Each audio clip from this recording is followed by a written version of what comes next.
we begin our next session with a lecture by Alexander Korotin, who is an assistant professor at Caltech and who is pretty famous because he's working on pioneering generative models. And so let's transfer the microphone.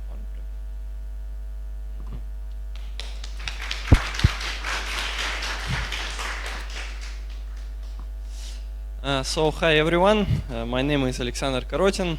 I'm an assistant professor at Caltech and a senior research scientist at Artificial Intelligence Research Institute.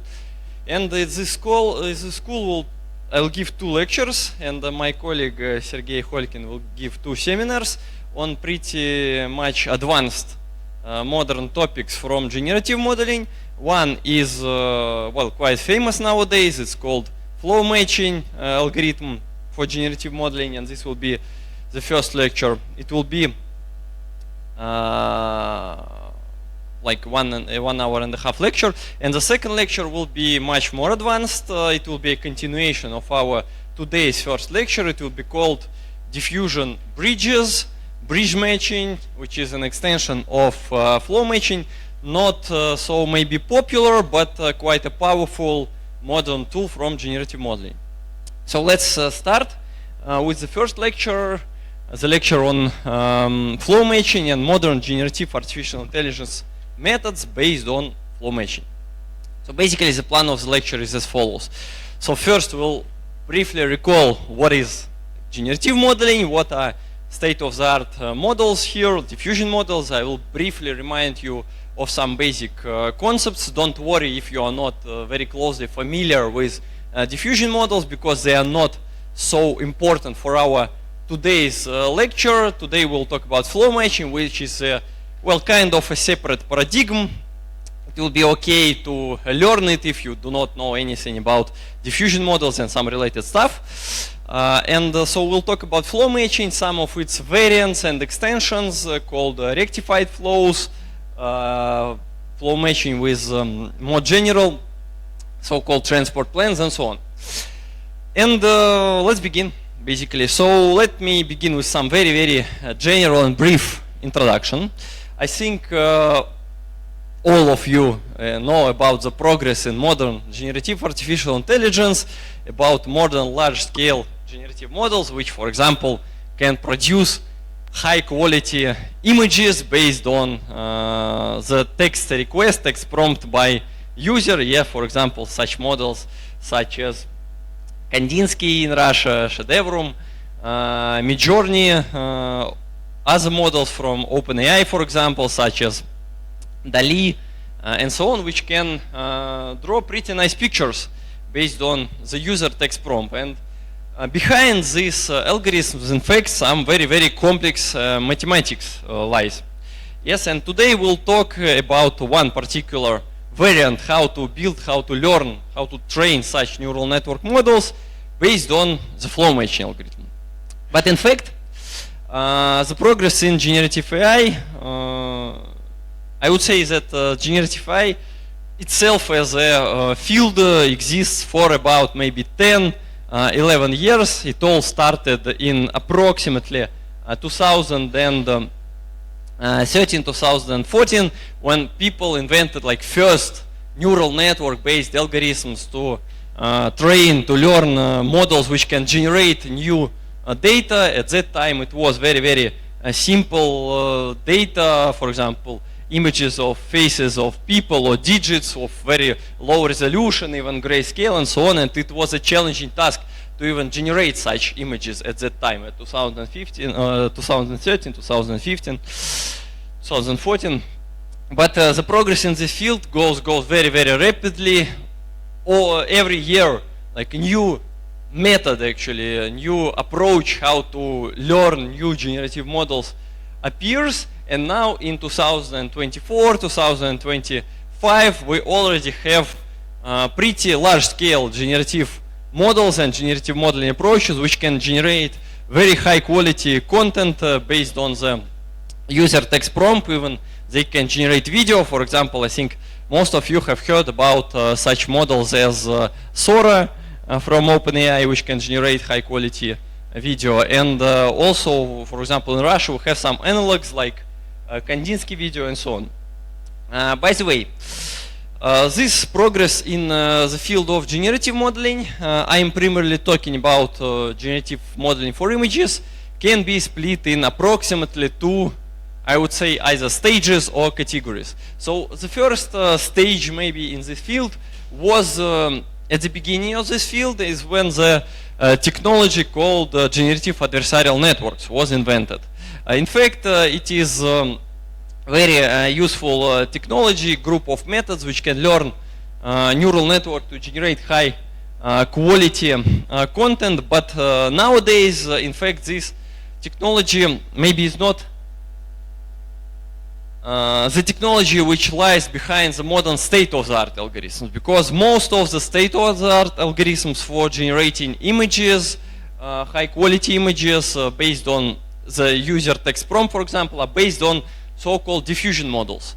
So diffusion modeling is the paradigm which appeared approximately in 2000 and in fact 15, but the first really scalable diffusion models appeared only in 2019, which is 4 years later after the introduction, and since then, actually since 2019, they only became popular.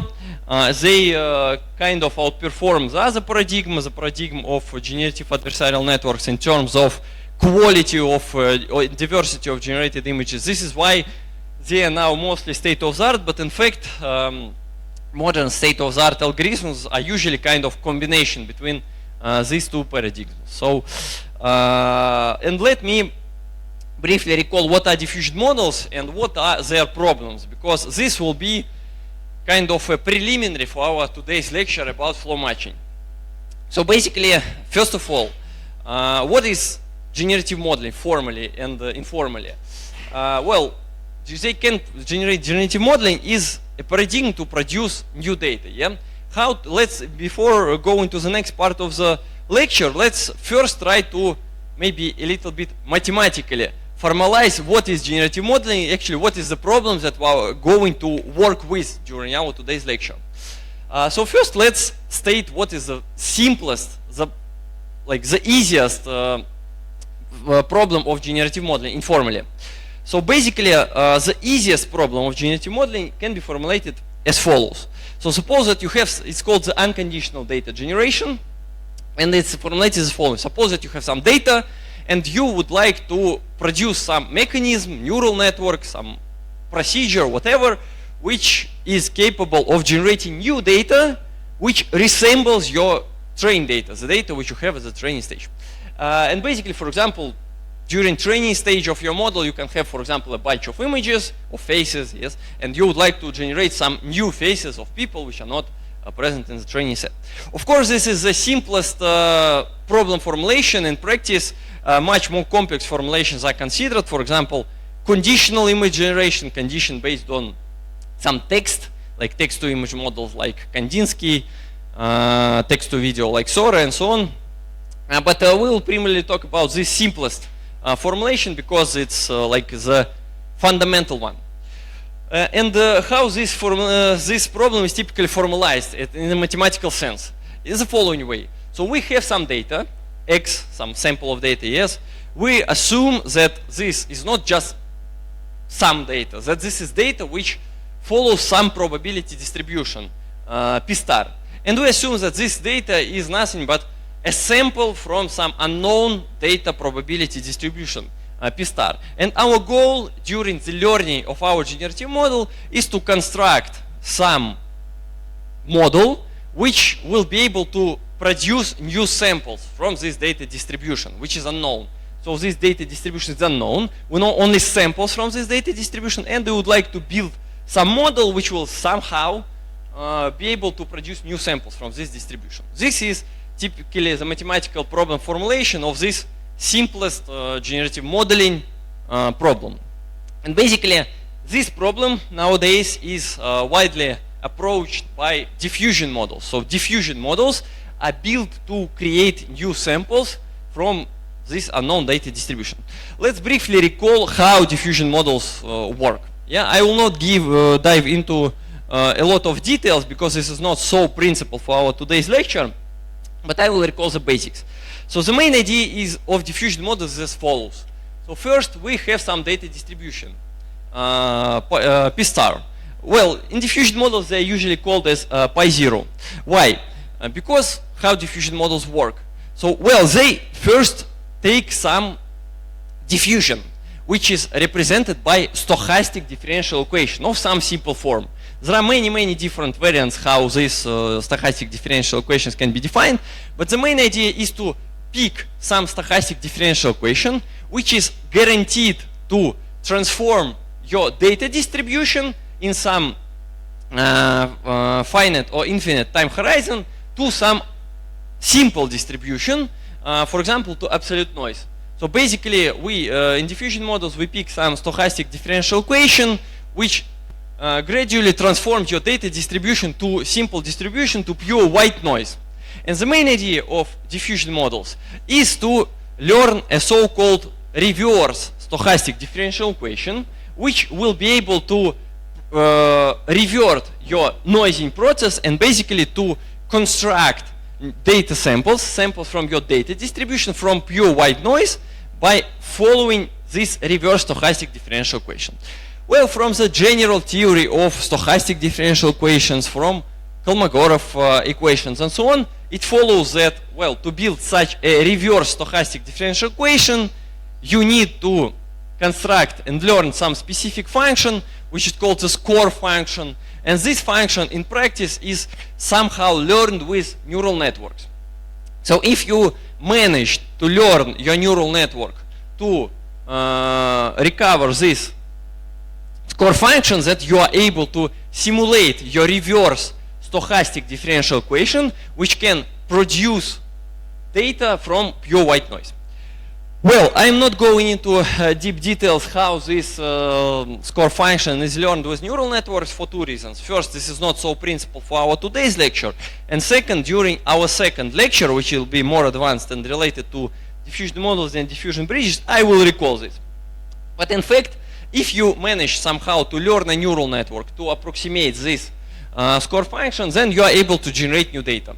How you can generate new data? So basically, you take a sample from white noise distribution, so the sample from this distribution, and you simulate your stochastic differential equation. In practice, how this is done? This is done by typical numerical integration schemes, like Euler-Maruyama scheme, where you basically discretize your stochastic differential equation by discretizing your time and doing these iterative steps with delta t and just some white noise input to your model. So if you have completed some courses on stochastic differential equations, on numerical methods, well, you probably know such schemes as Euler schemes or Euler-Maruyama schemes, which are just basic naive integration. Of course, in practice, there are more advanced schemes than this one. So the main idea is that to generate new data, you need to simulate the reverse trajectory of your reverse stochastic differential equation. So to integrate this formula. But in practice, you have to do some approximations because this is typically not analytically integrable. Yes, so you simulate some discrete trajectory, and one of the main limitations, in fact, of diffusion models is that if you want to generate high quality data, you need to do very accurate approximations of your reverse stochastic differential equation during the numerical integration. What does this mean? This means that your discretization step should be very small, which leads to a large amount of required of integration steps. And on each integration step, you need to apply your neural network to your data, which is very large neural network is in general. So this is very complex. And in practice, to accurately generate new data in modern diffusion models, well, you typically need, well, at least like 40 steps to produce high quality images, which is quite challenging and time consuming, because like 40 times you need to apply your neural network one by one to iteratively refine your image from, denoise your image from pure white noise to something which is of high quality. And if you do smaller amount of integration, discretization steps, then you risk to fall out of your diffusion trajectory and produce some data which is not of high quality, which does not resemble your true data on which you train your model. this is the problem. So in practice, there is so-called terminology like number of functional evaluations. This is the standard terminology, which means the number of discretization steps during your image generation that you need to do to generate new image. And usually modern models, well, they require something like 40 discretization steps if you do not do additional tricks on top of your model to further speed up your generation. So, but 40 is quite a large amount because this is quite slow. So in fact, it may take several seconds even to generate new images, which for example prohibits the usage of such generative models in real-time scenario. We'll talk about this during the next lecture when we'll talk how such models are applied to different problems such as image super resolution, image restoration and so on. But generally slow inference or slow generation in diffusion models is one of the problems which people nowadays try to somehow deal with. Yes, and there are a lot of methods how to speed up or improve the generation speed in modern diffusion models. And there are many ideas how to do this, and one of the ideas which quite recently appeared in the field of generative modeling is as follows. So when we integrate the trajectory of diffusion models, we need to integrate some quite complex, quite curved trajectory, in fact, because this is the trajectory of stochastic differential equation. We need to do many integration steps to integrate it. But what if we somehow manage to simplify our trajectories? Ideally, we would like to have what? We would like to have some kind of straight of trajectory of our diffusion model so that we can integrate it very easily. Roughly speaking, to integrate such trajectory, yeah, we do not need to do many these discretization steps. Yes, it's just enough to know the speed vector, for example, at the initial point, and we can do a very quick jump to the endpoint. And we can generate image in just one step, ideally, yeah? So ideally, we would like to be able to build kind of diffusion models in some sense, or some other models which will be able to generate just in one step. And which will have very quick generation and straight trajectories. So the framework which we are going to talk about today is basically the framework of flow matching, which is a framework which in some specific scenarios can guarantee that you learn a model which has this type of straight trajectories, which basically speeds up the generation. And basically, as a teaser for our today's lecture, I would say that in fact such models are quite useful because there are some scientific papers that show that this flow matching framework can actually lead to one-step generation. Yes, so this is a paper from ICLR 2023 conference, if I'm not mistaken, I think 2024 even. And by the way, this flow matching framework lies at the heart of one of modern large-scale text-to-image generative models from the Stable Diffusion company, which is called Stable Diffusion, by the way. Yes, but interestingly, as the fundament of this Stable Diffusion is not the diffusion, but in fact the flow matching framework, which we are going to discuss today. So basically, what is the difference of flow matching framework that we are going to discuss today and diffusion framework? So in diffusion framework, in standard diffusion framework, how it works? It generates data distribution, yes, from white noise distribution, from some Gaussian distribution, for example. Yes, and this is one of actually of limitations of diffusion models, that the distribution from which you start the generation of your data must be the normal distribution. Otherwise, diffusion models, well, it's not easy to design a diffusion model which can learn a diffusion from two arbitrary distributions. But actually, we'll talk about this during the second lecture, how to extend this framework to so-called diffusion bridges. In contrast, the flow matching framework, which we are going to discuss today, is a little bit more general in the sense that it can learn transformations between arbitrary probability distributions. So it can learn a transformation from data distribution to some other data distribution as well. While diffusion models, well, they are applicable here. We'll talk about this in the second lecture, but they require some modifications. And in fact, the difference, one main difference between flow matching framework and diffusion framework is that in flow matching framework, we do not anymore work with stochastic differential equations. So we'll work with ordinary differential equations. I will recall what is that in several slides. And this is kind of mathematically much simpler than diffusion models, and I would say that in fact this whole flow matching framework is mathematically more easier than diffusion models and more nice to work with, even if you are just not familiar with generative modeling at all.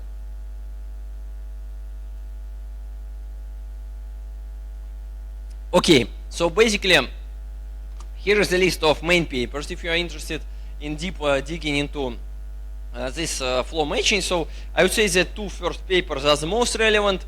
Well, I would personally recommend the second paper because in my view this is one of the most interesting papers. So as you might notice that all these papers are really new papers, so 2022, 2024, so this is kind of very recent developments from the field of generative modeling. Yeah, so let's talk about the flow matching framework, and let's talk from the basics basically. Let me remind you some basic mathematical concepts which you will need to know to work with this flow matching. So basically flow matching is a framework which is based on ordinary differential equations and vector field. What is a vector field? So we will consider time dependent vector field. So what is vector field? Vector field is basically just a function which takes a point in some d-dimensional space, for example in the space of images. Yeah, well, d is a dimension of images like 32 by 32 by 3, for example, dimension, yeah? And it takes a time moment from 0 to 1, for example, and outputs some vector. So basically, in each time moment, a vector field for each point assigns some speed vector. Quite simple. So basically, if we have some vector field, and this vector field is time dependent, then for this vector field, we can define a movement of some point along this vector field. So if we have some point, we assume that for this point, at each time moment, it moves. It moves with the vector field, with the speed, which is defined by the vector field, evaluated at the current point and the current time moment. Which means that to see how our point moves along the vector field, we need to integrate our ordinary differential equation. And for each point, we can obtain a trajectory, how this point moves along the vector field during when the time flows from 0 to 1. Yeah, so this is a very simple concept. We have a point, it moves with some speed which is defined by our vector field, and for each point we can, under mild assumptions on some regularity of this vector field, we can uniquely recover this trajectory, how the point moves along this vector field.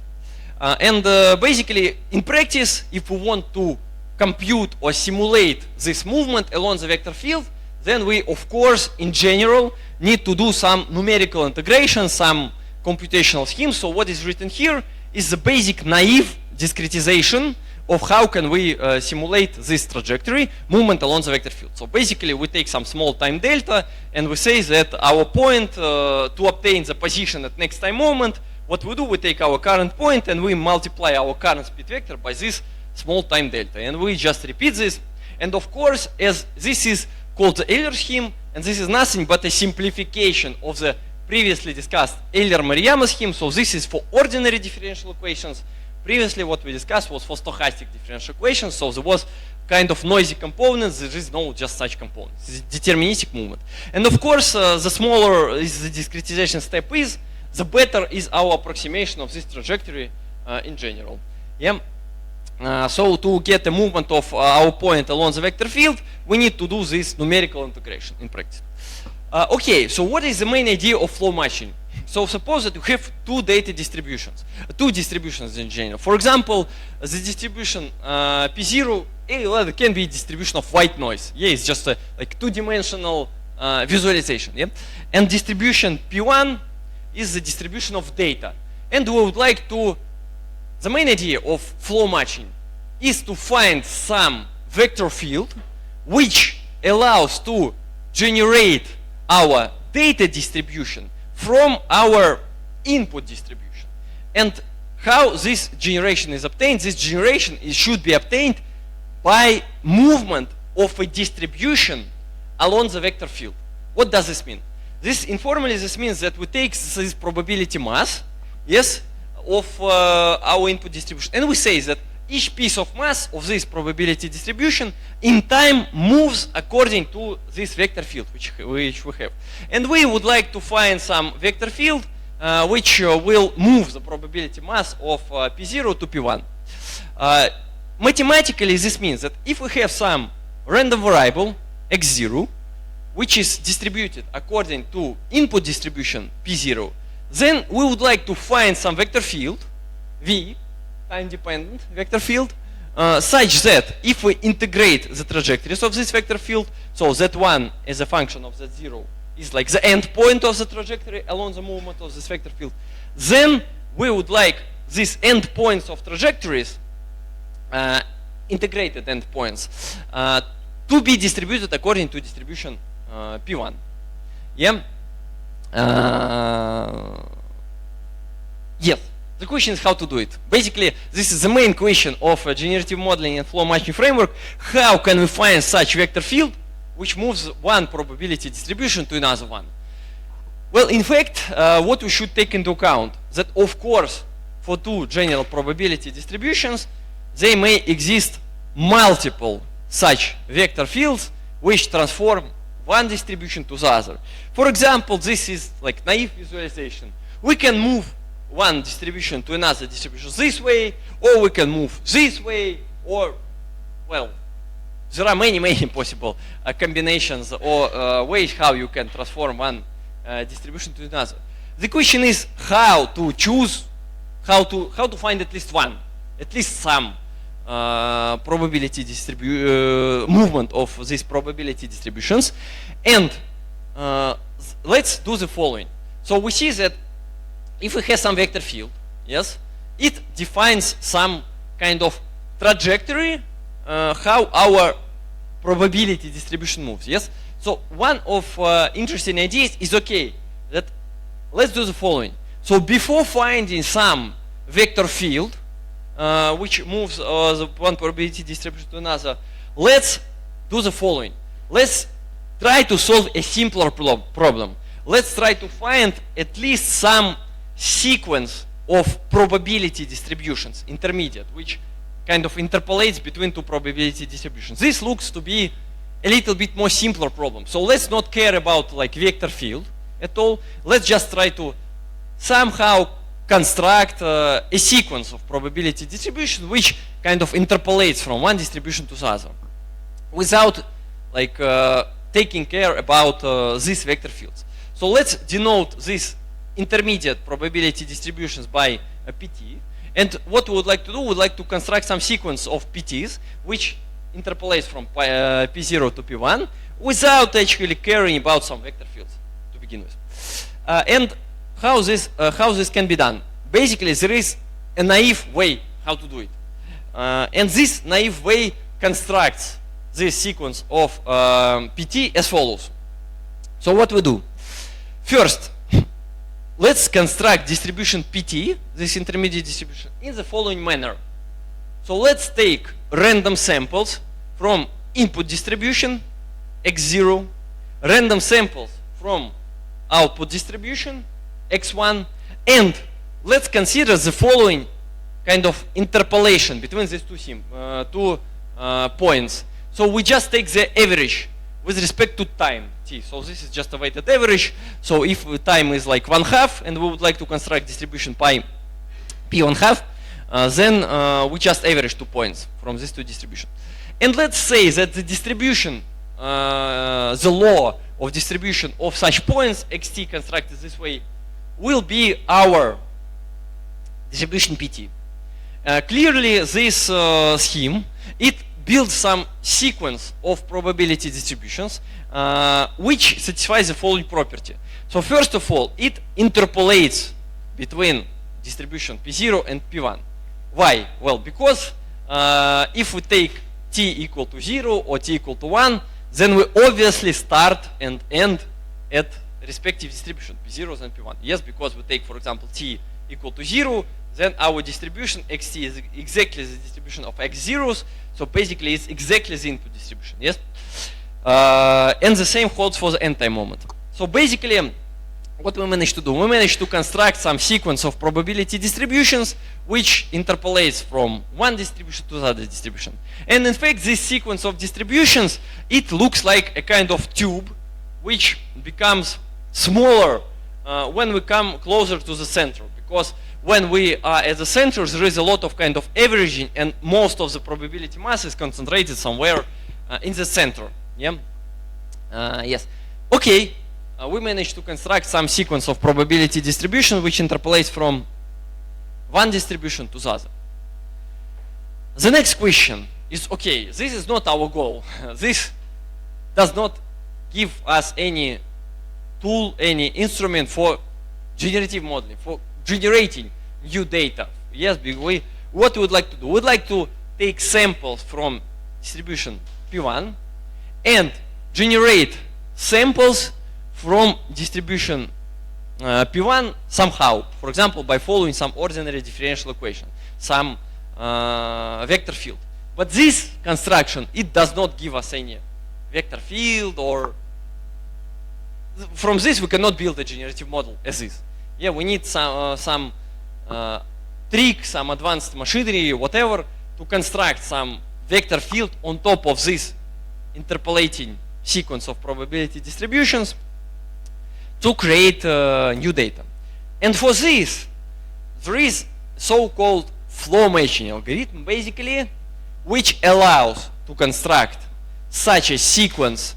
For this sequence of probability distributions, it allows to construct an ordinary differential equation, so basically a vector field, which allows to produce this sequence of probability distributions, and a result, it allows to generate new points of distribution P1 from distribution P0 by following the vector field, which is produced by this flow matching algorithm.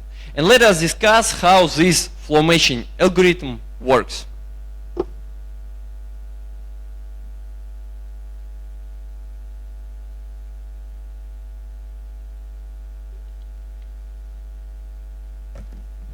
So, basically, the idea of the flow matching algorithm is very simple. So basically, to find some vector field which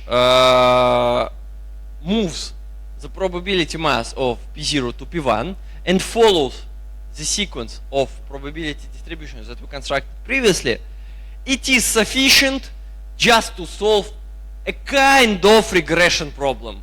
So yeah, but a little bit more complicated than like standard regression. So what is this? We need to minimize the following loss function. So what we do in practice? In practice, we pick some neural network which takes two inputs. A point, x from our space, for example, an image, and a time moment. And we optimize the following loss function. What is this loss function? Let's try to understand what is written here.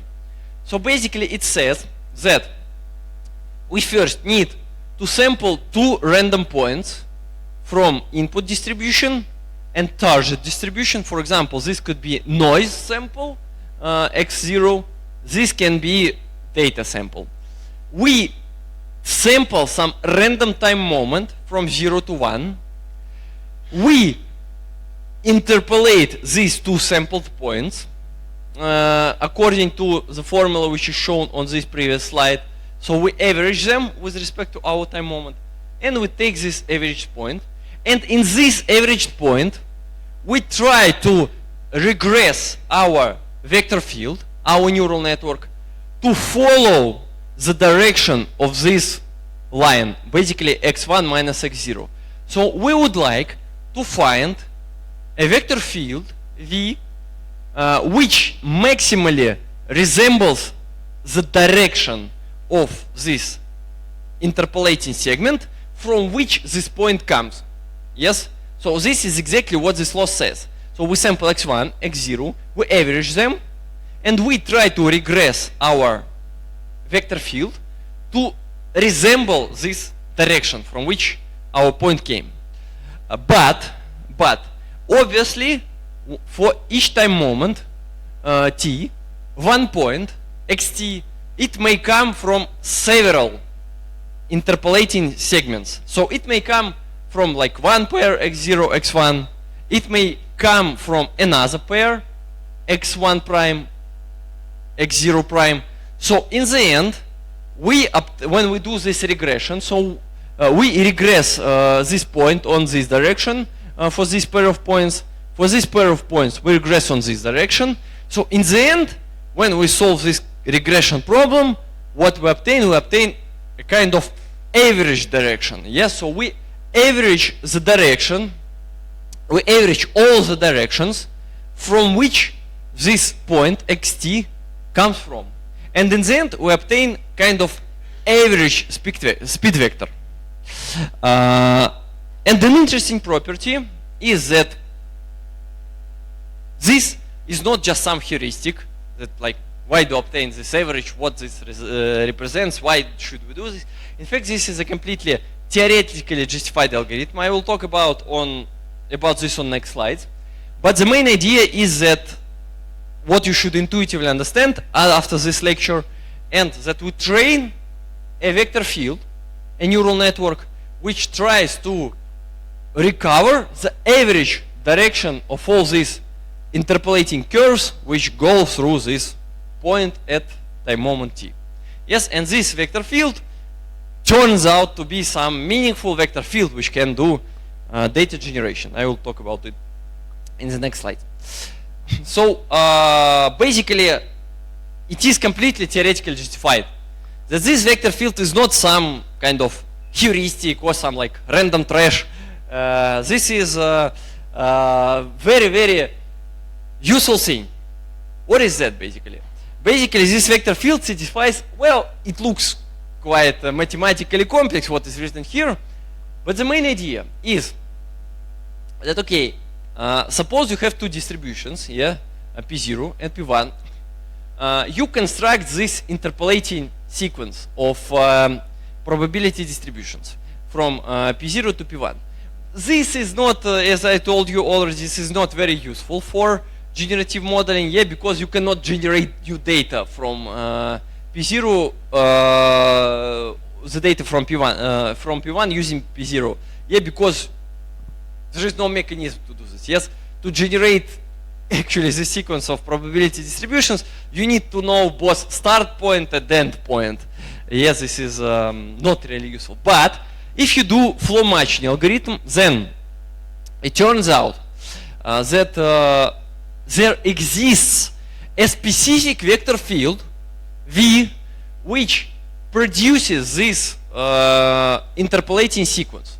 So basically, if you take this vector field, which is defined here, yes, then if you follow this vector field starting from distribution P0, then you will generate a sequence of probability distributions which will be exactly the same sequence as constructed here. But the difference is that now you can generate this sequence of probability distributions by following an ordinary differential equation, so by integrating along the vector field, which means that now you can generate new data from pi1 by using samples from pi0. You just need to integrate the trajectories. If you know the vector field, you can do it. And what is written here is basically the theorem says that there exists a specific vector field. In fact, there may exist many vector fields, but there is one specific which is given in the following form. It's even analytically not analytically available, but I mean you can just write down the formula for your vector field which produces this interpolating sequence of distributions and generates distribution pi1 from P1 from distribution P0. And it satisfies one very nice property, that basically this sequence of probability distribution which is obtained by integrating the trajectories of this ordinary differential equation is the same as we constructed here. So basically this is what is written here, like the law is like probability law of trajectories which you integrate, yeah, is the same as the intermediate probability distribution which you have constructed previously here. And this vector field, which does this transfer, this mass transfer transformation, is available in the sense that there is a closed formula for this vector field. But there is a problem. So that what is written here, this P of x0, x1 conditional on xt is basically the distribution. So we have three random variables, x, x0, and xt, x0, x1, and xt, which is constructed from x0 and x1. And we have some three random variables, and they have some joint probability law. Yeah, and this probability law here is defined by P.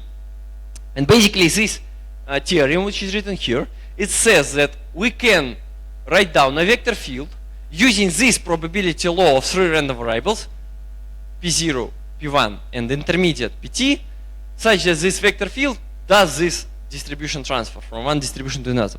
But the problem is that this vector field is not tractable.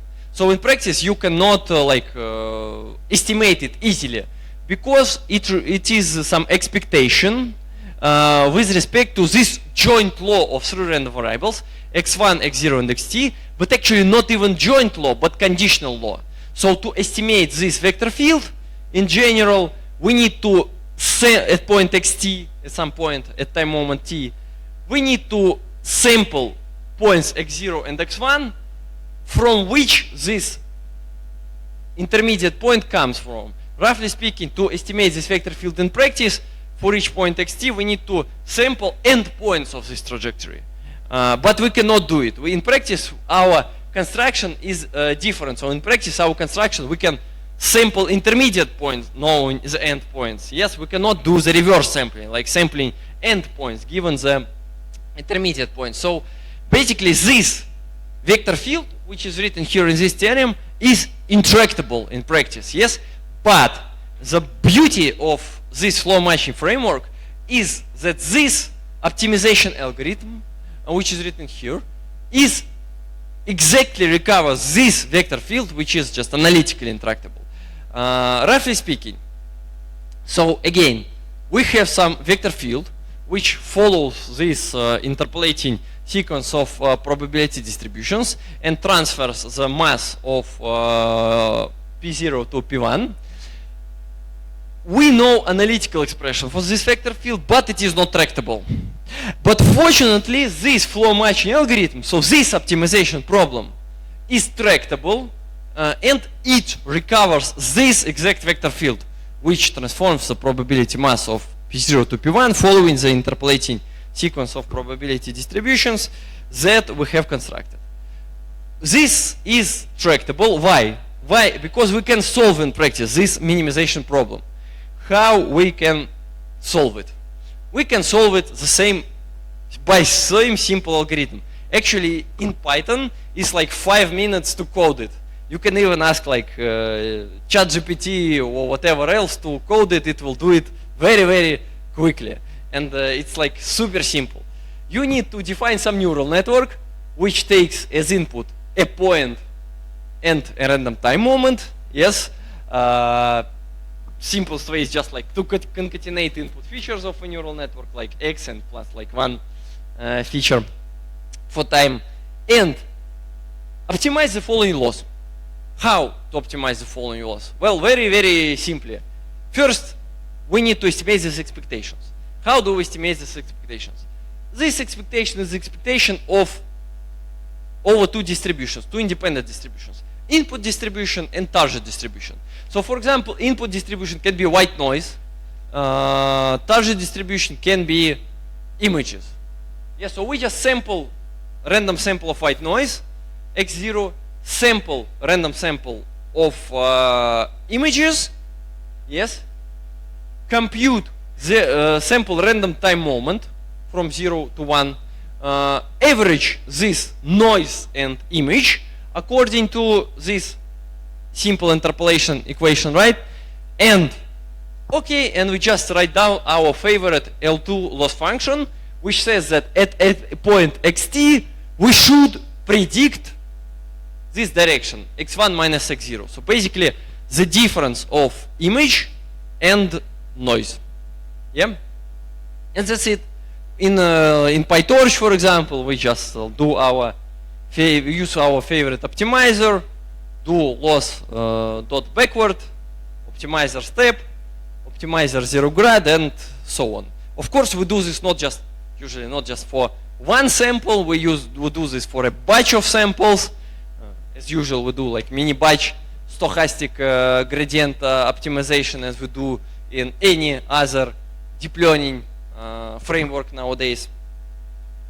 And that's it. We train our neural network to recover such a vector field.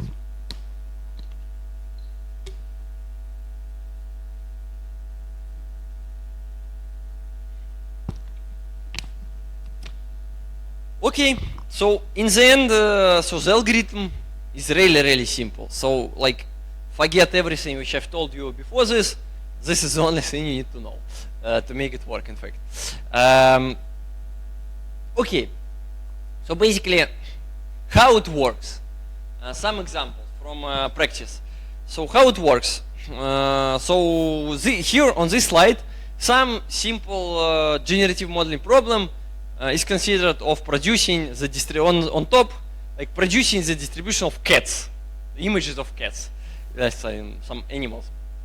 Basically, suppose that we have learned a vector field with this algorithm, which is shown on the previous slide, and we recover some neural network which approximates our speed vector, our drift, our speed. So what is shown on the first line? So basically, the first line shows this integration of the trajectories. So we pick some input sample from white noise, yeah, and we follow our trajectory, and slowly our trajectory leads us from white noise to image. Quite simple. This is how it works, by the way. The same holds for other example, like generation of some images. I guess this is like CFR10 dataset or something like this. What is shown on the second line here and on the second line here? In fact, this is not the integration of trajectories, but this is something a little bit more complicated. What is this? Okay, so suppose that we integrated our trajectory up to some time moment, xt. And what we would like to do? Suppose that we're kind of lazy. We would like to faster integrate our trajectory, yeah? How can we do it? Well, we can do it the following. We can take our current point, xt, and take the current speed vector at our point, and instead of just doing small jump to the next time moment, like t plus delta t, we would just do very quick jump to the end point. Kind of, we would like to approximate the rest of the trajectory by a quick jump to the end point. Yes, this is a very naive approximation, because in fact, of course, it is in general very inaccurate. Yeah, if our trajectory is curved and we are stopped in some current time moment, and we just do a quick jump, we may like fall out of trajectory very badly. Yeah. So this shows what this image shows. This image shows what happens if we are in some intermediate point of our trajectory and we do a quick jump to the end point of the trajectory. We approximate it. And what it shows, in fact, if we do this quick jump in some early stages of our trajectory, it works not good. This is a sign of the following fact. The fact that our trajectory of our model is not very straight, actually. Because if it was straight, yes, then our jump to the end point of the trajectory would lead us immediately to the end point. So this is a sign that something is still not good. Because remember, at the beginning of the lecture, I told you that what we would like to have. We would like to have straight trajectories, to be able to faster go over these trajectories. But okay, we learned this algorithm, and it turns out that the trajectory is not straight. Some contradictory, right? Basically, we can see it even from these two images. So you see that the trajectories which are obtained by this vector field, well, they're kind of straight, but like they could have been straighter. Yeah. So specifically, we'll talk about this, but another one important note here, that in fact, such algorithms, such as flow matching, they can be applied not only to data generation problems. So when they generate from noise some data samples, they can be applied to some data transformation problems, or data translation, or domain translation. There are many names. So basically, these are also generative modeling problems. When you would like to do not noise to data generation, but some data to data generation. We will talk about this in a more detail during second lecture about diffusion bridges. But here are some like two examples how this flow matching works. For example, in like distribution transfer from like from cats to wild animals, for example, and so on, and some other examples. I will not stop here for a long time because we will talk about such settings in a more advanced and deep way during the second lecture. But take into account that like flow matching can be applied to data problems. Why? Because in fact, if you mention in note in this algorithm, there are no restrictions on your input and target data distributions. You just need to be able to sample from them. If you can sample from one data distribution, you can make it as an input distribution if you really need this. You are not like restricted to generate from noise, so you can consider some other variants as well. But as I already told you, if you train standard flow matching, in the end what you obtain some trajectories which are not really straight, unfortunately. Unfortunately, this, for example, let's take a look at this toy example. So this is a toy example when we have two-dimensional distributions. So one mixture of Gaussians, which is in purple, and another mixture of Gaussians, which is in red. And if you learn a flow matching algorithm for such two distributions, what you obtain in the end? You obtain some trajectories which transform from one distribution to the other as expected, but these trajectories are really curved. As you may note, for example, this trajectory here, it actually consists of two kind of pieces. So first it has a very high curvature in some part of this trajectory, which is not really good because this slightly contradicts to what I told at the beginning of the lecture. Yes, that we would like to have some straight trajectories. And well, when this flow matching framework appeared, people of course started raising some questions, like how can we make these trajectories straighter? So are there any variants to improve the performance of flow matching so that it will produce straighter trajectories? And in fact, still a lot of scientific papers appear which do different, sometimes theoretically justified, sometimes heuristical approaches to learn flow matching, which guarantees straighter trajectories and as a result faster generation or process for images. And today we'll talk about one of such, I would say, sub-frameworks which appeared in fact simultaneously with this basic flow matching framework, and it's called the rectified flows framework. So basically, what is the idea of the rectified flows framework? The idea is super simple. The idea is, let's do the following. Let's just apply flow matching several times. Repeat this flow matching on top of previously learned flow matching. What does this mean? This means as follows. So the algorithm, let me start directly from the algorithm because it's really simple in the sense that it's just a slight extension of the basic flow matching. So what it does? So first we do the following. Step one, we just learn flow matching as is, as I showed on the previous slides. Yes, what is the result of our flow matching? The result of our flow matching is a learned vector field, a neural network V, let's call it V1, which helps to perform transfer of one distribution to the other distribution. Yes, so if we integrate trajectories starting from input distribution, then we obtain target distribution. But so based on this learned vector field for flow matching, we can define the following function. Basically, let's say that the function x1 v1 of x0 is the end point of our learned trajectory on the first step of flow matching. Yeah, so the result of our image generation, which we obtain after learning flow matching once. Yeah, so to produce x1, we need to integrate our vector field. We can do it if we know this vector field. So basically, what we can do next? The rectified flow algorithm is very simple. So let's repeat now flow matching. But repeat how? Repeat with one slight change to our learning process. So for example, on step 2, let's learn a new vector field. How?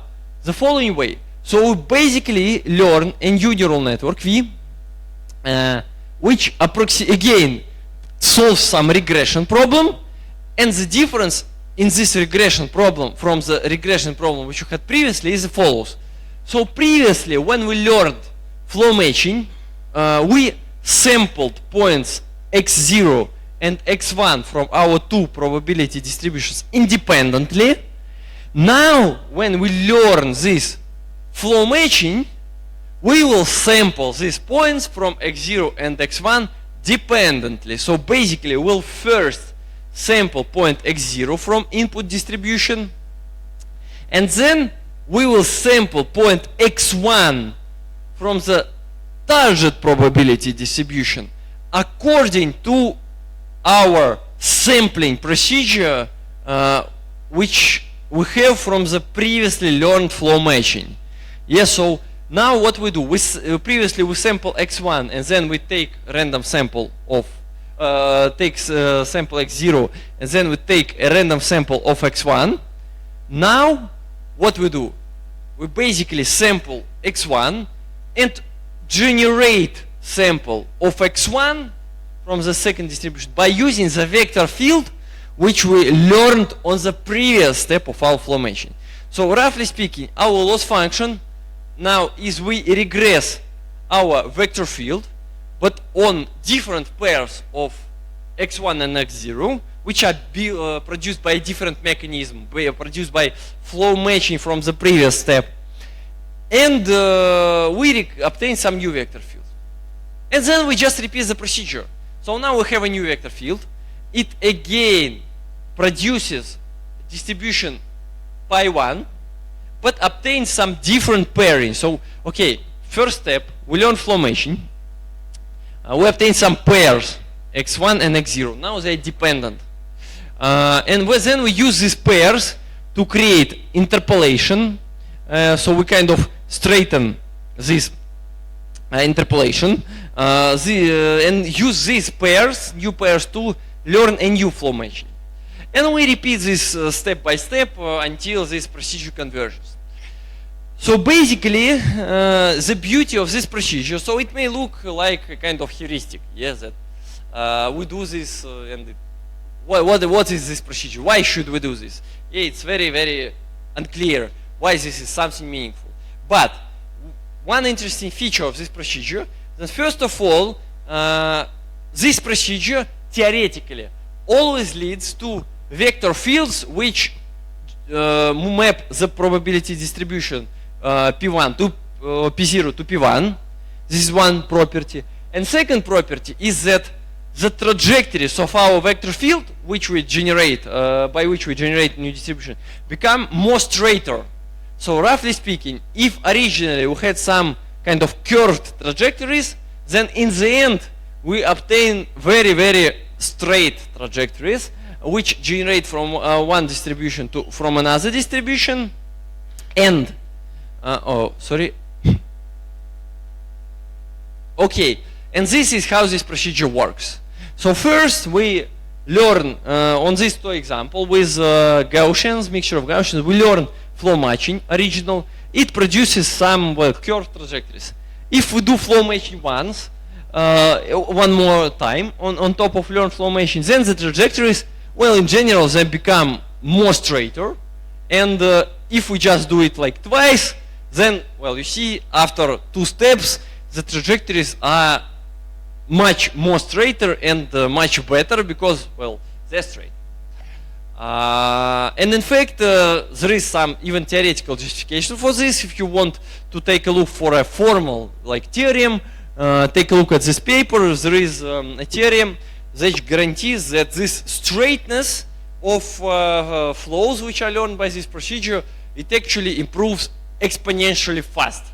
So in practice, you need only like 2 at most 3 steps in most practical scenarios of this procedure to obtain straight flows which generate one distribution from another distribution. By the way, all this stuff is connected to so-called theory of optimal transport, like how you can optimally transform one probability distribution to the other. But I will not stop a lot on this particular aspect because it's not super relevant, but I'll mention a few things about it later. Okay, so this procedure, rectified flows, it's a really simple extension of basic flow matching procedure. It looks really nice, yes, because at each step you obtain a new vector field which is more straighter, so you can generate your data faster by using less amount of integration steps and so on. But you see that there is, like, in practice, unfortunately, like in machine learning, there is no algorithm without drawbacks, right? So if you see that, well, something is looks very, very nice from a theoretical perspective, unfortunately, when you implement it, it may meet some practical difficulties. Why it is not that perfect? So of course there are some limitations of this procedure. So what are the limitations of this procedure? So there are 2 main limitations of the rectified flow procedure, which does not actually allow it to be like very efficiently applied in practice. So the first limitation of this procedure is, well, first of all, when you learn flow matching on the first step, what you do, you use data from your input distribution and from your target distribution, right? So you sample points x0 and x1 and obtain some vector field. There is problem number 1 which arises. The first, in practice, you use neural network to approximate this vector field. So of course neural networks are not perfect, and which means that this leads to some approximation error. Also there are some other errors like statistical error, optimization error, and so on. So theoretically you do not recover your vector field which transforms the one probability distribution to the other. You obtain some approximation, and of course there is some approximation error. So the distribution which you generate after the first step is not perfect. But let's take a look what we do on the subsequent steps of this procedure. In fact, on the subsequent steps of this procedure, we never use the true data from distribution P1 to learn our next vector fields. Because why? Because you see that to do the second step, for example, of this rectified flow procedure, what we do? We take samples from our input distribution, we synthesize samples by our model from our previous step, yes? Which in fact means that we already train our model on top of synthetic data, which is not perfect. And of course this leads to even more approximation error.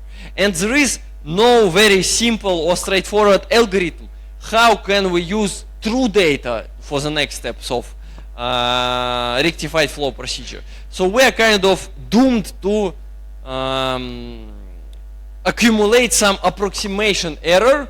And if you do many steps of this rectified flow procedure, then in the end you obtain some vector field, well, which is straight, which is really good, yes, but it does not generate our true data in the sense that, well, usually it just leads to not good quality of images because it's a very inaccurate approximation. But fortunately, in practice, you do not need to do many steps of rectified flow. Usually 2 steps, 3 steps at most are enough. But in fact, just 2 steps is like standard. This is one problem, the problem of error accumulation when you do this rectified flow procedure. So the second problem. The second problem is that, okay, when we learn our flow matching on the first step, what we do? We sample points x1, x0, and we just optimize some loss. But the problem is that when you do second step and subsequent steps of flow matching, you need to generate, to synthesize your data on which you learn. Yes, so because you need to sample from your model from the previous step. Unfortunately, this sampling is quite complex because you need to integrate your ordinary differential equation to sample new data in flow matching, yeah? Which means that subsequent steps of rectified flow procedure are not simulation free. So basically you need to do quite a complex integration sampling from your model from the previous step, which quite also complicates the training procedure and makes the training of such model, so makes the training of subsequent steps of flow matching to be much more complex than training of the first step. Because on the first step, you just randomly sample points from to distribution. You do not need to sample from some model which is previously on the previous slide, and so on. This is another problem. But in fact, this rectified flow algorithm, it works, and even after 2 steps of rectified flow, you can obtain quite straight trajectories of your model.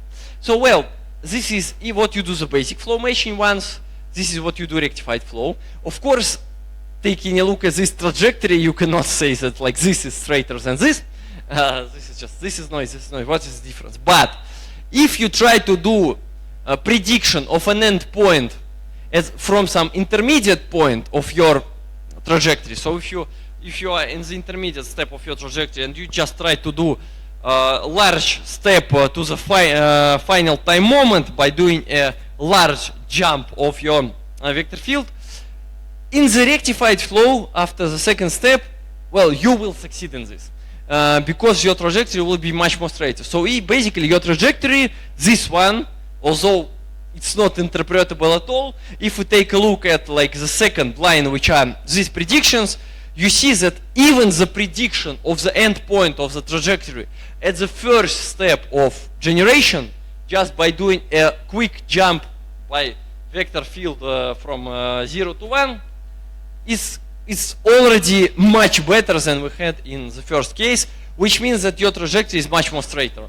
Yeah, because if you just do this jump for a straight trajectory, yes, then you come to an endpoint. And this is, you see that in fact, in rectified flow, if you do just, in fact, you can do prediction just by doing one step of your ordinary differential equation.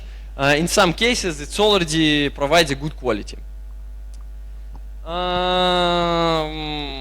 Yeah, so this slide basically shows it that these are predictions of endpoints from intermediate points of the trajectory in flow matching, and this is what happens if we do a prediction in the rectified flow when we do 2 steps of flow matching. So the prediction is much better even from the beginning of the trajectory. So basically n is the number of steps which you do here. This is the prediction if we do the prediction by 1 step, 2 steps, and so on. Okay, and in fact, based on this rectified flow procedure, there are some papers which you can take a look if you are interested, that they can really speed up modern. In fact, such technique can be used not only for like training generative models from scratch, but for speeding up existing diffusion models. If you are interested, you can take a look, for example, on this paper. And in fact, an honorable mention is that, in fact, all this flow matching framework lies in the fundament of one of modern text-to-image generative models, which is called stable diffusion. In fact, it's based on a little bit modified flow matching framework. Yeah. So this is not just some like toy method, but it is something which is really scalable. It is competitive. It is a really good competitor to diffusion models, and in fact, there are some scientific papers which show that both this flow matching framework and diffusion model framework are essentially the same stuff, but kind of understood from a different perspective. Okay, so well, the final part of the lecture will be about some really simple extensions of this flow matching framework, which it is also important to note them, and I think, yeah, it's useful to know them. It's called extension of flow matching with basically general transport plan. So what is that?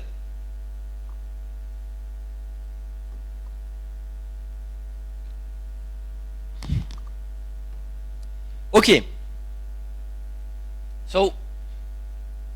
So you see, then when we talked about flow matching, how it was organized. Flow matching organized in the same manner. Yeah, when we trained our loss function, our neural network, when we did this training, we sampled points from two distributions, P0 and P1, randomly, independently, right? Some point from P0, some point from P1. And we obtained some vector field which transformed the probability mass of one distribution to that.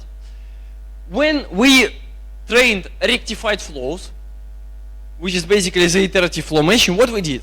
We kind of optimized the same loss function, but with few modifications. So the points which we sampled, they were also points from P0 and P1, but that they were not independent. There was some specific dependence between them, yes? And this dependence was the dependence which was produced by the flow matching algorithm on the previous step of our learning, yeah? The general question. Okay, so you see that in both cases, in flow matching and in iterative flow matching, in rectified flows, to train our model, we sampled some either dependent or independent samples from two distributions. Yes, the general question is, can we somehow generalize this framework? Maybe we can. What other dependencies between two probability distributions can we consider for training our flow matching framework? Can we extend this framework, and can it be useful to some extent? Let's discuss. And the answer is yes, we can. So basically, by this pi capital, we will denote the following thing. So we have two probability distributions, two random variables. They have some distributions, P0 and P1. And in fact, for such two random variables, there may exist many possible ways how these two random variables are dependent. So they may be independent, as we considered in flow matching. They may have a deterministic dependence, like we had here, that if we know x1, we can just immediately, if we know x0, we can immediately construct x1 in deterministic manner. And there may be many different dependencies of two random variables with given marginal probability distributions. And by this set pi capital of P0 and P1, we will denote the set of couplings of two random variables. So the ways how these probability distributions, two random variables, be jointly dependent, mutually dependent on each other. And a short story is that we can do a flow matching procedure for general dependence of two random variables. So what does this mean? This means that, okay, suppose we can construct the flow matching using the following idea.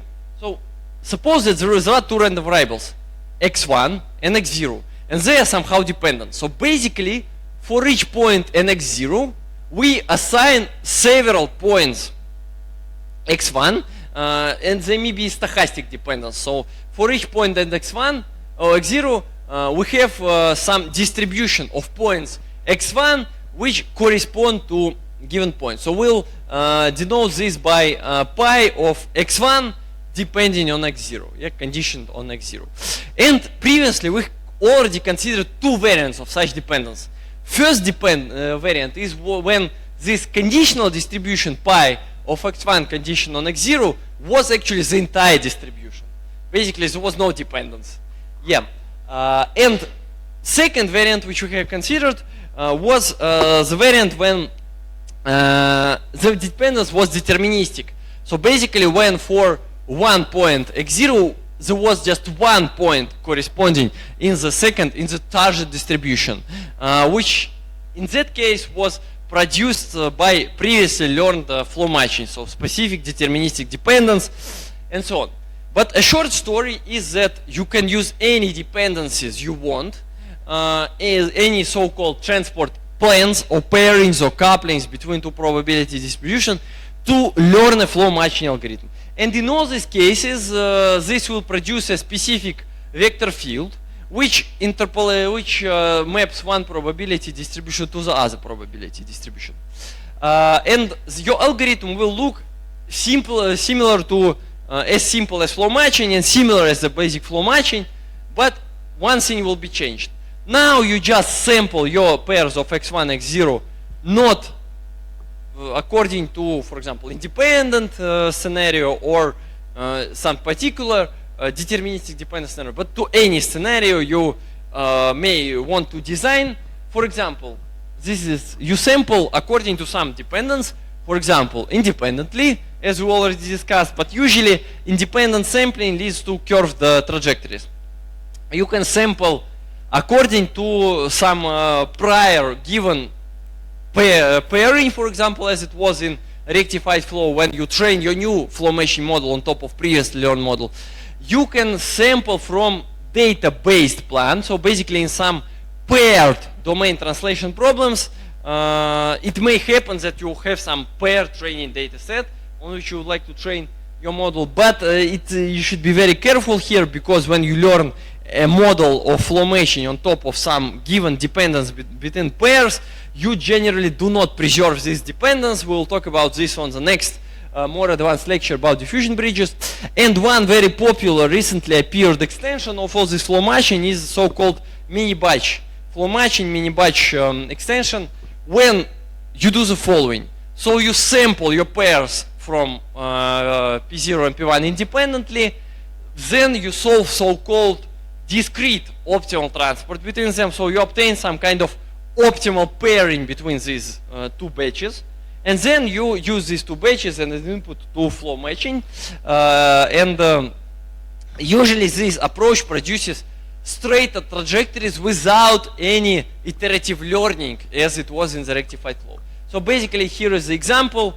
This is what happens if you train basic flow matching between two probability distributions. So you see that, well, maybe not very clear, but the trajectories are quite curved. So in fact, these most trajectories, they actually go to centers and they rotate, go back and so on. And this happens when you train optimal transport flow matching with this mini batch optimal transport plan. I will give at the end of the lecture like particular reference how this is in practice implemented. This is just one more line to your code to obtain this optimal pairing for samples in your batch. And yes, this leads to straighter trajectories. As you may note that if you learn flow matching with a specific mini batch optimal transport coupling, then, well, in general, it leads to more straight trajectories without any iterative learning as it was in rectified flow. Okay, so in fact, flow matching has several extensions. I will not talk about them right now in the detail, because the next lecture will be about a much more complex extension of flow matching, which is called bridge matching. And what is shown on this slide is just some simplest variant of bridge matching. In fact, on the next lecture, we'll talk about it in a more detail, and we'll work with the stochastic differential equations instead of ordinary differential equations. And bridge matching is typically applied not to image generation problems, but to image manipulation problems like super resolution, image translation, and so on. We'll talk about this during the next lecture. So to conclude the lecture, let me maybe show some summary of what we have discussed today. Yeah. So in fact, today we have discussed the basic flow matching algorithm, what you should take into account that in the scientific literature there are two variants of flow matching algorithm. One is from the rectified flow paper, which I discussed today in detail, and the second one is from another paper, which is called flow matching for generative modeling. Well, it may look like it is a slightly different algorithm, but they all fall into one framework. I personally prefer to work with this particular flow matching framework, but they all are of the same kind. So flow matching is a framework which allows you to construct ordinary differential equations to learn generative models. Yeah, so you generate your data, flow matching, by learning an ordinary differential equation by using a simple regression loss. In this simple regression loss, you obtain vector field. If you want to have a straighter vector field, you can do different approaches how to do this. One is to repeatedly apply a flow matching procedure to obtain straighter trajectories. Another way is to learn flow matching with mini-batch optimal transport plan, which I quickly discussed in the end.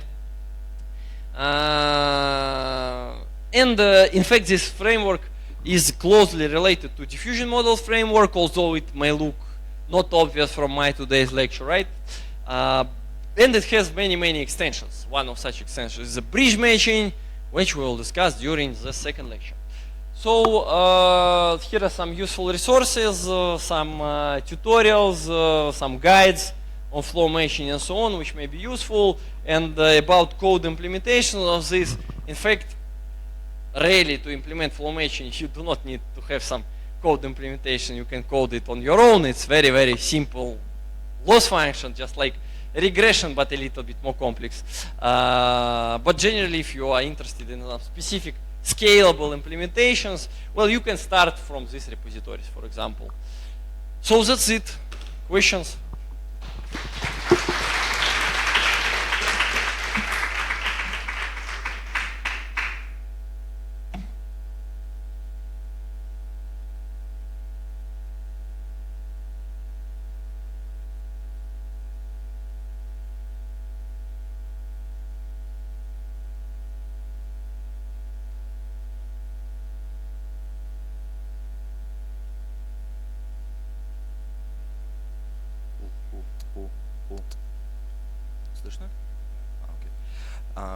First of all, thank you very much for the awesome lecture, and I have the following question. So you've covered mini-batch optimal transport for flow matching, and my question is, you've shown an example for unconditional generation that it indeed speeds up inference, and therefore my question is, can it be used for conditional generation, for example, generation with conditioned on a prompt or some class?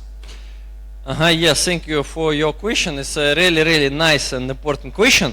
And the answer is, unfortunately, as is, it cannot be used. Obviously, because you have just one sample in conditional generation of your data which you would like to generate. But I have seen some recent papers which try to extend this type of flow matching with optimal mini-batch optimal transport for conditional generation. Well, I have not read it, but as far as I understand, they invent some heuristics how to use it in conditional generation. Maybe you can even Google it by these keywords like conditional generation, optimal transport, flow matching, and so on. I don't remember the title of the paper. It's quite recent, yes. Thank you for your lecture. I have several questions. Like the first one is, when you showed that we produce trajectories with interpolation, like straight trajectories, you said that because of the lots of averages, we have more narrow distribution in the center of the tube. So we have intersections, like points of intersections of these trajectories. Does it affect the diversity of the samples of the target distribution? Well, generally, I would say no, it's not such a problem in practice. So first of all, theoretically, there is no problem at all with this.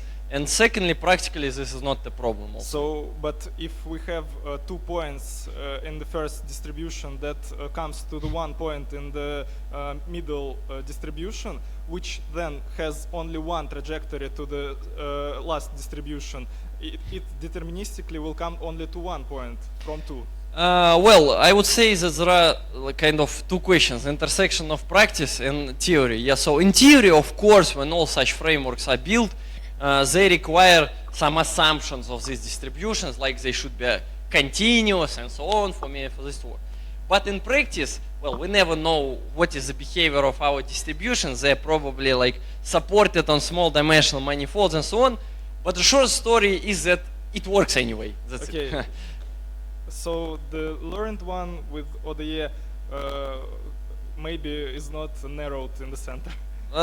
Maybe yes, but one also comment related to your question. So usually this is narrowed in the center, but in all these extensions like rectified flow and so on, in the end they become less narrowed in the end, and this follows from some theory. Yes, so in the end such are quite maybe even less narrow. The next question is about the curvature of trajectories. Can you show the first image when you said that you jump with several steps with cats? Yeah. So here we can see that the first several steps, when we do a big jump, we have bad results, and a couple of more steps will produce a good samples from the target distribution. So maybe because of this curvature is only in the beginning of the trajectory. Maybe. I mean, in this high-dimensional case, no one really knows where this, Okay.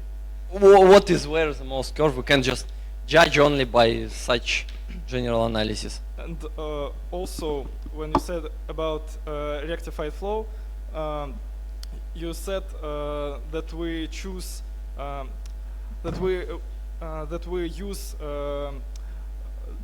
samples that were not in the ground truth in the first training.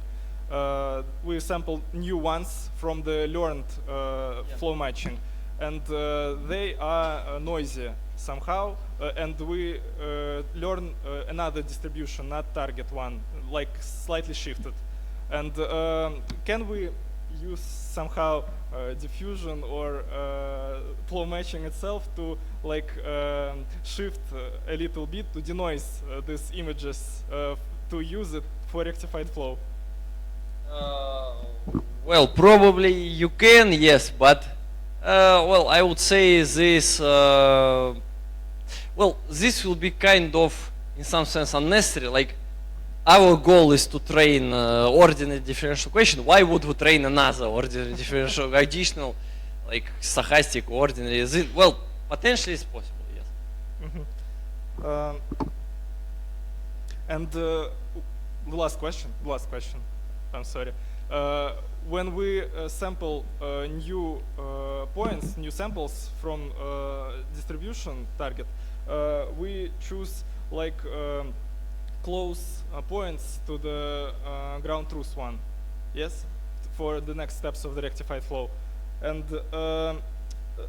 because of this, don't we worsen points that were in the middle between the samples from the ground truth? We like learn samples near ground truth, but we forget more the like samples on this manifold. I don't know. Well, I mean, I do not think that we can say something like specific, like which kind of errors do we have here, like whether our data falls out from the manifold and so on. I would just say that this is a general problem that we do not map to target data and the error accumulates and so on. So Okay, thank you. Thank you for your presentation. And my question is, recently, diffusion models that usually works for continuous data, for generations of continuous data, starts being used for discrete data, for example, for generation text. And my question is there any research that tries to implement flow matching for generations discrete data? Yes, of course, there is a paper called discrete flow matching. And how they deal with calculating the ODA? Well, it's kind of complicated stuff related to kind of working with discrete data. But in short, you can consider all these frameworks for discrete data without ordinary differential equations in some simple manner. So I personally also don't like this, so there is a kind of extension of differential equations for discrete data, but they are something complex. I don't understand them on my own, and it's usually easier to think about discrete data in discrete time also, when there is no differential equations, like original diffusion models, which are based on not stochastic differential equations, but on evidence lower bound and some discrete noising, something like this. Okay, and how do you think will it be work better for text generation than the diffusion LLM? Well, it's still a debatable question. I think yes, because compared to standard, maybe not like right now, maybe in 2 years or 3 years, but I mean there is a lot of space to improve for diffusion models for text, for example, and flow matching for text. So it's not that well studied or exhausted as after regressive models. So we still do not know a lot of stuff, and there is a lot to improve. Thank you for your questions, or for your answers.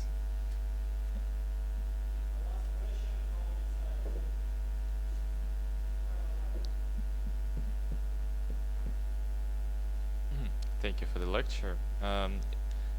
In this, for example, rectified flow, we can see that the trajectories do not overlap.